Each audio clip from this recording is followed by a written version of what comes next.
Right ahead on CCX News, changes to a busy road.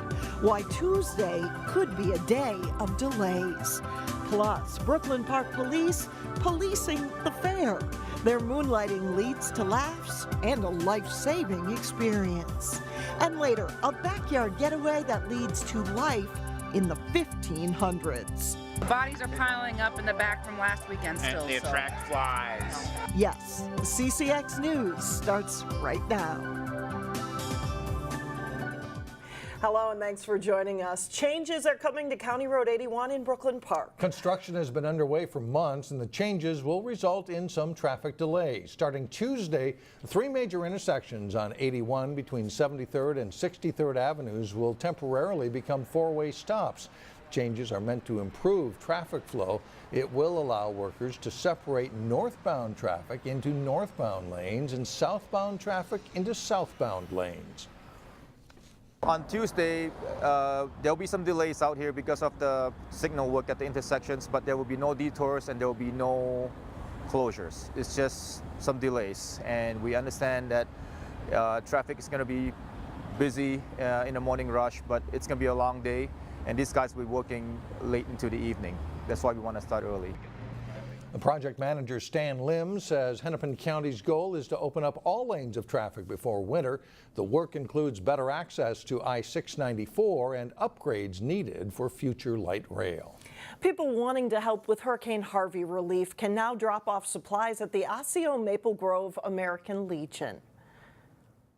I put it on our Facebook page and they put it on Facebook as well, and it's just exploded. It's gone crazy, so everybody's really chipped in to help out. Organizers are overwhelmed at the amount of donations that have come in so far. The Legion plans to collect new items up until Monday night. Then a trucking company in Zimmerman, Minnesota, offered to take the donations to Texas, where they will be distributed at a church. The Osseo Maple Grove American Legion has a complete list of supplies needed on their Facebook page, but they are asking for new items still in the packaging.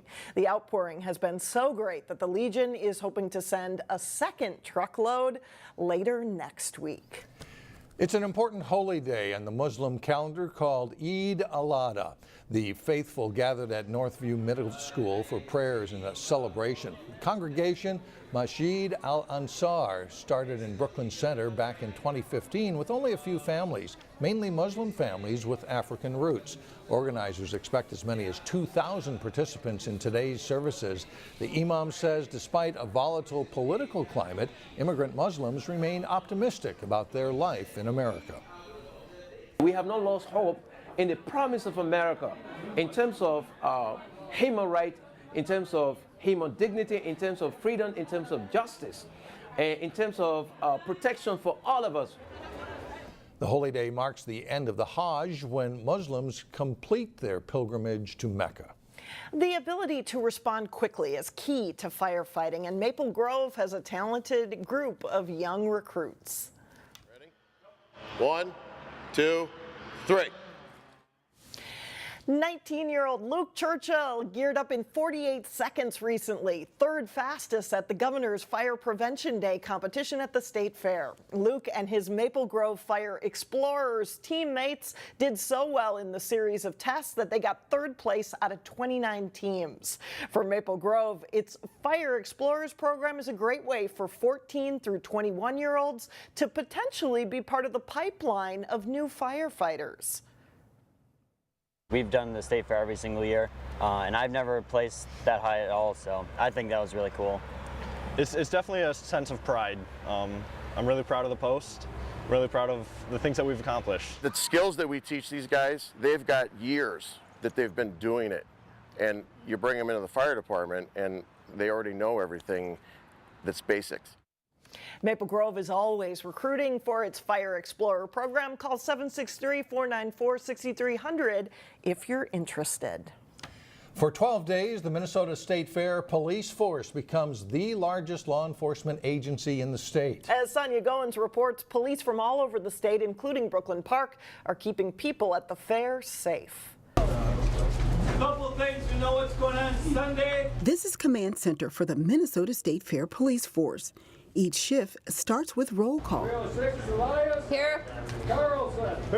Brooklyn Park has 5 officers working the fair. Hi there. On Thursday, we caught up with officers Marnie Elias. It's my 3rd year, and I was hooked after the first. And Jeremiah Carlson. For the most part, we're just here to ensure that everyone just has a good, fun, safe time. The two walk the grounds, Hello. meeting fairgoers while keeping an eye on anything suspicious. It's a big job. Nearly 2 million people come to the fair each year. Gonna be a record. In order to police the fairgrounds, officers are divided into 5 different sections. Some of us may sit at a gate while 2 partners go around and walk and meet with the public and help out in cases where we're needed. They handle a variety of issues. Mostly the crimes we see are probably, just minimal theft things, civil complaints. Every now and then we'll deal with kind of some drunk, disorderly type people, but for the most part, everyone's here just to have a good time. And then there are serious situations.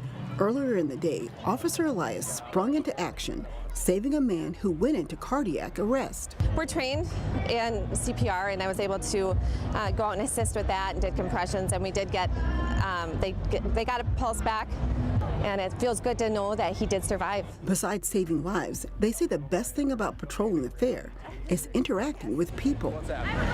Yes. If we were to rollerblade around here, what are your thoughts? I would think it'd be dangerous. Yeah. And there is some time for fair fun. You guys ready? The officers challenge fairgoers and each other because connecting with the community, sharing a laugh or two, is a win-win for everyone. Marnie, you owe me a corn dog. At the Minnesota State Fair, Sonia Goins, CCX News. And New Hope and Osseo also have officers working the state fair. Still ahead on CCX News, where trolls and mermaids abound. We dive into our next backyard getaway. Plus, highlights from a big opening night of prep football, including the rivalry game between Osseo and Maple Grove. But first, warmer this weekend. Sunday looks to be the best day for Labor Day weekend plans. We'll be right back. In this week's Backyard Getaways, we are swept into 16th century Europe. In just a short drive from the Northwest Metro, we enter the Renaissance era. Eric Nelson takes us back in time.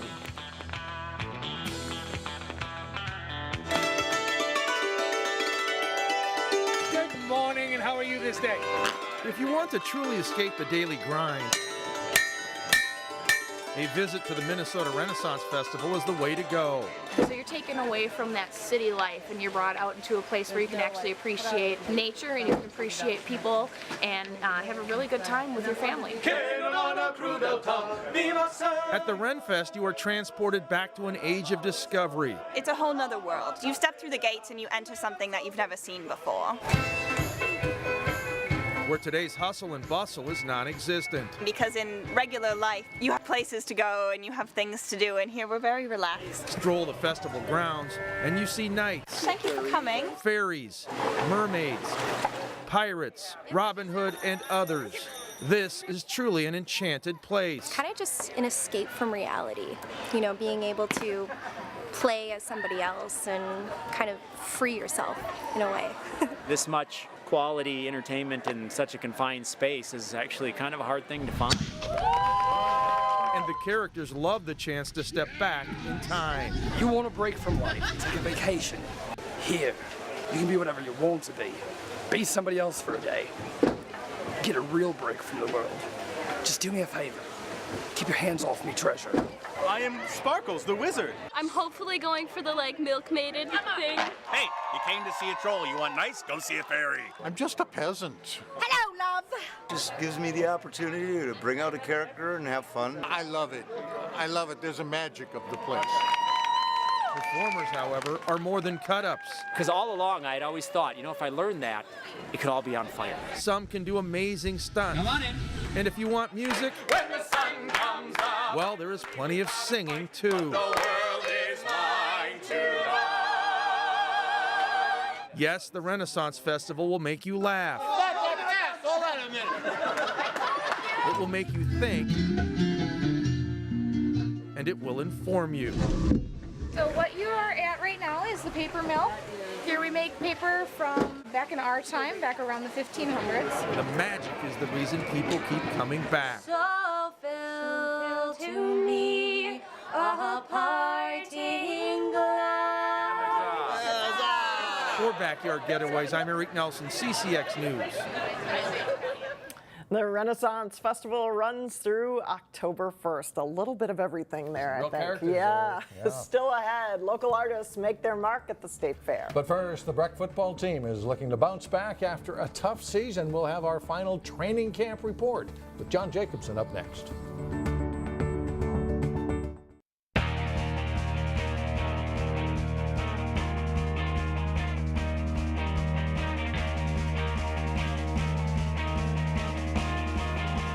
I'm John Jacobson with sports. The high school football season is underway.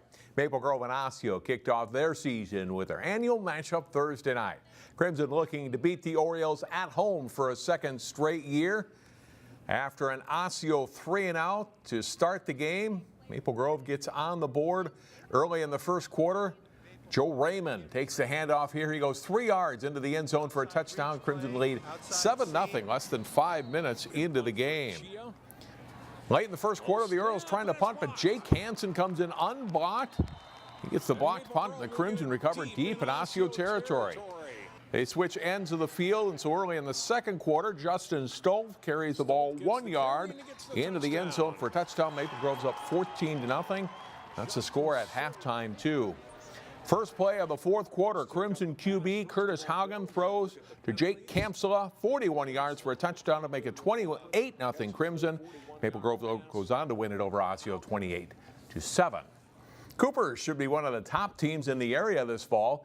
They took on Park Center in the season opener. The Hawks coming off an 8-2 record last fall. Scoreless in the second quarter until Cameron King floats the pass to Phoenix Sproles, and he gets away from the defender, completing a 58-yard scoring play, and it's 6-0 Hawks. After a long Sproles punt return, King fires to Cajun Clay. Pretty well covered, makes the catch though for the touchdown there. And the Cooper defense also shines. Nate Hill reads the play, picks off the Tanner Stein pass. Short TD run, and he blow it open in the second quarter. Jamel Brown doesn't fare any better on this one. Ante Burns with a leaping interception, and he takes off. Looks like he'll be shoved out of bounds, but he stays in and completes a 65-yard return. It's 33-0 Cooper at halftime. They go on to win 39-12. At Wayzata, our first game for new head coach Lambert Brown as the Trojans hosted Rosemount. First quarter, Keaton Heidi rolls out and hits Brody Bjork for a big fourth down conversion that sets up a Trojan touchdown and a 7-0 lead. Rosemount, Marvin Walker with a big special teams play. He gets loose for a 44-yard punt return that puts the Irish in the red zone. Sets up a score to tie it up at 7. Second quarter, the Trojans gamble again on fourth down. Heidi hits Billy Revere for the touchdown, and it's 14-all. Third quarter, Rosemont's Max Carter floats a pass to a wide open Jonathan Mann, and he's gone for a touchdown, and it's a 27-14 Irish lead. Still in the third quarter, Carter forced out of the pocket and pursued by Wayzata's Michael Dugan. He gets the pass away, but it's picked off by Cade Shiraka. His return puts the Trojans inside the 20-yard line of Rosemount. Hervier cashes in for Wayzata. He goes up and over the pile for a touchdown. Wayzata takes the lead early in the fourth quarter, and then the defense comes up with another big stop. Irish on the doorstep, but Matthew Otto leads the charge. Trojans stop Rosemount on fourth down. Wayzata wins 28-27. Champlin Park, Brooklyn Center, and Totino Grace, the other local winners from the area Thursday night. A few local football teams have their season openers Friday night. That includes the Breck Mustangs. Here's Jay Wilcox with our final training camp report for the fall. The 2016 season was a tough one for the Breck Mustangs, but they say they've emerged stronger because of it. The Mustangs had to use a lot of younger players last fall, and now they're bigger and better this season. We have a lot of young guys who are coming back with more experience, being us upperclassmen, getting stronger, getting faster. It's just overall a great chemistry team. We had a lot of guys in the weight room in the off season, so I think that helped a lot. I just think, yeah, we got bigger guys. Everyone's a year more experienced, so I think that should help a lot. We're definitely more of a mature team. The lights are not quite as bright this year for them. They've been there, they've done that, they know what to expect. So that part of it shouldn't be as daunting for them. The Mustangs do have some talent, starting with 6'5" junior quarterback defensive tackle David Roddy, a Division I prospect who is back healthy after a knee injury. Guard and linebacker Isaac Luton. Offensive and defensive lineman Ryan Stafford. Wide receiver cornerback Elijah Zachary. And running back defensive end Gavin Hopping are other key returners. The Mustangs face a lighter schedule with district reshuffling, and that's a help. We competed as best as we could last year. It was a little disappointing, the ending to it, but I think, I guess, facing off against teams that are going to be evenly matched with numbers and just skill in general, then I think we can do a lot better this season. Breck took some lumps last fall, but they're ready to turn things around. Jay Wilcox, CCX Sports. You can watch Breck at Columbia Heights live Friday night here on CCX. That's it for sports, and we'll be back with more in a moment. There is still time to see one of the biggest art exhibits of the year. Neil Persley takes a look in today's Weekend Showcase. I think there's all levels, from masterful to amateur and beginners. You're going to find it all there. I would agree with Chris Fretheim from Maple Grove, and I would say that she falls into the masterful category. She has a piece called Sedum Leaves displayed in this year's exhibition in the Fine Arts Building at the State Fair. First of all, I like a challenge. I'm kind of bored if I'm not challenged, so I like intricate things, complex things, because you have to work at that and figure it all out. Chris's exquisite watercolor is on the wall right behind the welcome desk inside the Fine Arts Building, and seeing this watercolor alone would merit stopping inside. There are over 350 pieces of art on display here at the Fine Arts Building at the State Fair, and the Northwest Metro is well represented. Well over 2,000 pieces were submitted for consideration, with only the ones that you see making it through the extensive jury process. There's such a variety. There's fiber art and printmaking and oil painting and watercolor and sculpture, and I mean there's even more than that. There's drawing, so it's a fun exhibit. Mediums range from digital images like this outstanding black and white from Sharon Stavlow of Maple Grove, to sculpture carved from a solid block of limestone by Glenn McKillips of Golden Valley, to this fascinating piece called Masquerade by Anthony Wheelahan of Plymouth. This is probably the most fun exhibit in Minnesota every year, and it should not be missed. I concur completely. From the State Fair Fine Arts Building, for Weekend Showcase, Neil Persley, CCX News. The work will be on display at the Fine Arts Building at the fair through Monday. That's it for now, everyone. Have a great holiday weekend.